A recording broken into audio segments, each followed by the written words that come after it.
اعوذ باللہ من الشیطان الرجیم بسم اللہ الرحمن الرحیم السلام علیکم ورحمۃ اللہ وبرکاتہ۔ دوستو، آپ کو آپ کے اپنے اس چینل المعرج پلس میں خوش آمدید کہتا ہوں اور دعا گو ہوں کہ اللہ کریم آپ کو ہمیشہ اچھا رکھے اور دنیا جہان کی خوشیاں نصیب عطا فرمائے۔ دوستو، آج کا جو میرا موضوع ہے وہ ہے کالکی اوتار۔ کالکی اوتار یہ ہندی کا لفظ ہے اور ہندی کا لفظ اس کا لفظ کا معنی یہ ہے کہ تمام جہانوں کے لیے سردار اوتار اس کو کہا جاتا ہے کہ جو اللہ تعالیٰ کی طرف سے اتارا گیا ہو اس کو اوتار کہا جاتا ہے۔ یہ کالکی اوتار یہ ہوتا ہے، بہت سی تفصیلات ہندوؤں کی مشہور کتب میں ملتی ہیں۔ میرے ساتھ رہیے گا، میں آپ کے ساتھ شیئر کروں گا کالکی اوتار۔ بھارت میں شائع ہونے والی کتاب کالکی اوتار، اس کتاب نے دنیا بھر میں ہلچل مچا دی ہے۔ اس کتاب میں یہ بتایا گیا ہے کہ ہندوؤں کی مذہبی کتب میں جس کالکی اوتار کا تذکرہ ملتا ہے وہ آخری رسول محمد صلی اللہ علیہ وآلہ وسلم ہے۔ تو یہ کتاب، اس کتاب کا جو مصنف اگر کوئی مسلمان ہوتا تو وہ شاید اب تک جیل میں سڑ رہا ہوتا اور اس کتاب پر پابندی بھی لگ چکی ہوتی، مگر اس کتاب کے مصنف پنڈت وید پرکاش برہمن ہندو ہیں جنہوں نے یہ کتاب لکھی ہے۔ وہ الہ آباد یونیورسٹی سے وابستہ ہیں اور وہیں وہ پڑھاتے بھی ہیں۔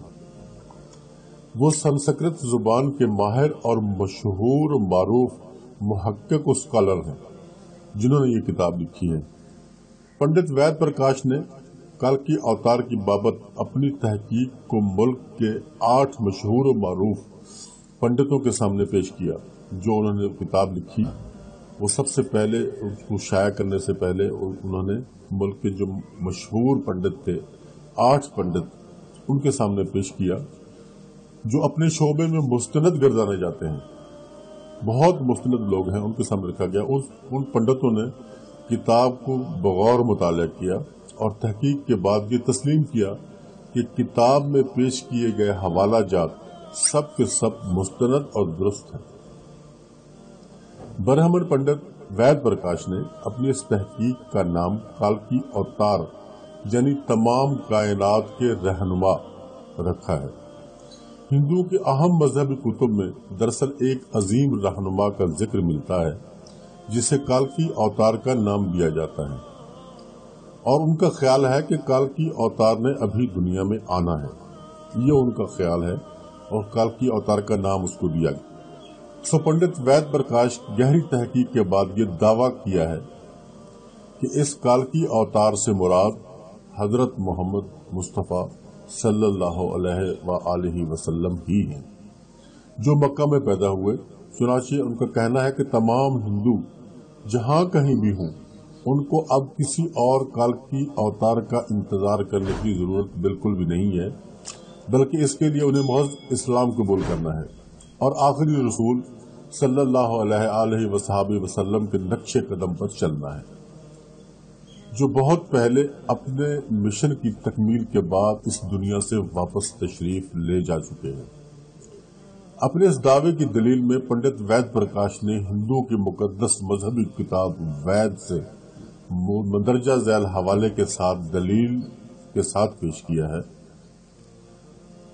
جو ان کی وید کتاب ہے اس میں یہ لکھا ہوا ہے، کالکی اوتار بھگوان کا آخری اوتار ہوگا جو پوری دنیا کو راستہ دکھائے گا۔ یہ ان کی جو کتاب ہے ہندوؤں کی وید جس کا نام ہے، اس وید کتاب میں یہ لکھا ہوا ہے کہ کالکی اوتار بھگوان کا آخری اوتار ہوگا جو پوری دنیا کو راستہ دکھائے گا۔ ان کلمات کا حوالہ دینے کے بعد پنڈت وید پرکاش لکھتے ہیں کہ اس پیش گوئی کا اطلاق صرف حضرت محمد صلی اللہ علیہ وسلم کے معاملے میں درست ہو سکتا ہے۔ ویدوں کے پیش گوئی کے مطابق کالکی اوتار ایک جزیرے میں پیدا ہوں گے اور یہ عرب کا علاقہ ہے جسے جزیرۃ العرب عرب کہا جاتا ہے۔ یہ پہلی بات واضح ہو گئی، ثابت ہو گئی۔ مقدس کتاب وید میں لکھا ہے کہ کالکی اوتار کے والد کا نام وشنو بھگت اور والدہ کا نام سومانب ہوگا۔ وشنو بھگت اور سومانب یہ ان کے والدین کے نام ہوں گے، جبکہ سنسکرت زبان میں وشنو اللہ کے معنوں میں استعمال ہوتا ہے اور بھگت کے معنی غلام اور بندے کے ہیں۔ چنانچہ عربی زبان میں وشنو بھگت کا مطلب اللہ کا بندہ یعنی عبداللہ ہوا، اور سنسکرت میں سومانب کا مطلب امن ہے، جو کہ عربی زبان میں آمنہ ہوگا، اور آخری رسول صلی اللہ علیہ وسلم کے والد کا نام عبداللہ اور والدہ کا نام آمنہ ہی ہے، یہ ہم سب جانتے ہیں۔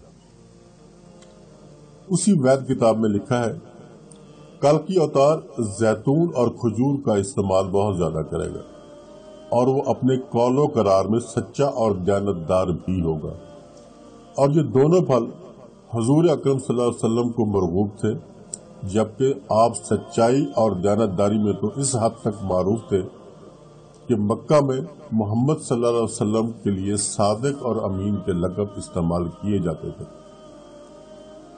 اسی وید کتاب کے مطابق کالکی اوتار اپنی سرزمین کے معزز ترین خاندان میں سے ہوگا، اور یہ بھی محمد صلی اللہ علیہ وسلم کے بارے میں سچ ثابت ہوتا ہے کہ آپ قریش کے معزز ترین قبیلے میں سے تھے، جس کی پورے عرب میں عزت اور شام و عراق میں پہچان بھی تھی۔ اور لکھتے ہیں کہ ہماری کتاب کہتی ہے کہ بھگوان کالکی اوتار کو اپنے خصوصی قاصد کے ذریعے ایک غار میں پڑھائے گا۔ اس معاملے میں بھی یہ بات درست ہے کہ محمد صلی اللہ علیہ وسلم کی وہ واحد شخصیت تھے جنہیں اللہ تعالیٰ نے غار حرا میں اپنے خاص فرشتے جبرائیل علیہ السلام کے ذریعے تعلیم فرمائی۔ ہمارے بنیادی عقیدوں کے مطابق، اب یہ اسی کتاب میں ذکر ہے، وہ کہتا ہے کہ ہمارے بنیادی عقیدے کے مطابق بھگوان کالکی اوتار کو ایک تیز ترین گھوڑا عطا فرمائے گا، جس پر سوار ہو کر وہ زمین اور 7 آسمانوں کی سیر کرائے گا، اور محمد صلی اللہ علیہ وسلم کا براق پر معراج کا سفر اس پیش گوئی کا مصداق بن کر اسے آپ کی بابت ہی درست ثابت کرتا ہے۔ تو کوئی شک والی بات نہیں رہ جاتی کہ یہ معراج حضور پاک کو نصیب ہوئی، اس کے علاوہ کسی شخص کو اب تک نصیب نہیں ہوئی اور نہ ہی کسی کو ہونے والی ہے۔ اور نیز اس کے مطابق پھر اور لکھا ہے کہ ہمیں یقین ہے کہ بھگوان کالکی اوتار بہت مدد کرے گا، یعنی اللہ تعالیٰ اس کالکی اوتار کی بہت زیادہ مدد کرے گا، اسے بہت زیادہ قوت اور طاقت عطا فرمائے گا۔ اور ہم یہ جانتے ہیں کہ جنگ بدر میں اللہ نے محمد صلی اللہ علیہ وسلم کی فرشتوں سے مدد فرمائی۔ اس وید کتاب میں یہ بھی لکھا ہے کہ ہماری ساری مذہبی کتابوں کے مطابق یہ پیش گوئی ملتی ہے کہ کالکی اوتار گھوڑ سواری، تیر اندازی اور تلوار زنی میں ماہر ہوگا۔ پنڈت وید پرکاش نے اس پیش گوئی پر بہت خوبصورت تبصرہ کیا ہے، وہ بڑا اہم اور قابل غور ہے۔ وہ لکھتے ہیں گھوڑوں، تلواروں اور نیزوں کا زمانہ بہت پہلے گزر چکا ہے، اب تو ٹینک، توپ اور میزائل جیسے ہتھیار استعمال میں آتے ہیں، لہٰذا یہ عقل مندی نہیں کہ ہم اس دور جدید میں تلواروں، نیزوں، برچھیوں سے مسلح کالکی اوتار کا انتظار کرتے رہ جائیں۔ حالانکہ حقیقت یہ ہے کہ مقدس کتابوں میں کالکی اوتار کے واضح اشارے حضرت محمد صلی اللہ علیہ وسلم کے بارے میں ہیں، جو ان تمام حربی فنون میں مہارت رکھتے تھے۔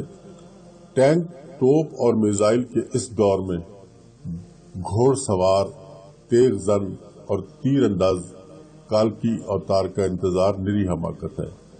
تو میں اپنے سب دوستوں سے التماس کرتا ہوں کہ وہ اس بات پہ تھوڑا سا غور کریں، اور ہمارے جو ہندو مذہب کے لوگ ہیں، ہمارے ہمسایہ ملک میں موجود ہیں یا دنیا میں جہاں کہیں بھی موجود ہیں، وہ اپنے اس پنڈت کی کتاب کو ضرور پڑھیں اور اس میں تھوڑی توجہ کریں، تھوڑا سا غور فرمائیں، تاکہ ان کو یہ پتہ چلے کہ کیا واقعی یہ باتیں ان کی سمجھ میں آتی ہیں۔ ہمارا تو ان چیزوں پہ ایمان ہے، ایمان کامل ہے کہ حضور پاک سے بڑی کوئی ہستی دنیا میں نہ آئی ہے نہ آنے والی ہے، وہ آ چکے ہیں، خاتم النبیین ہیں، آخری نبی ہیں، دین مکمل ہو چکا ہے،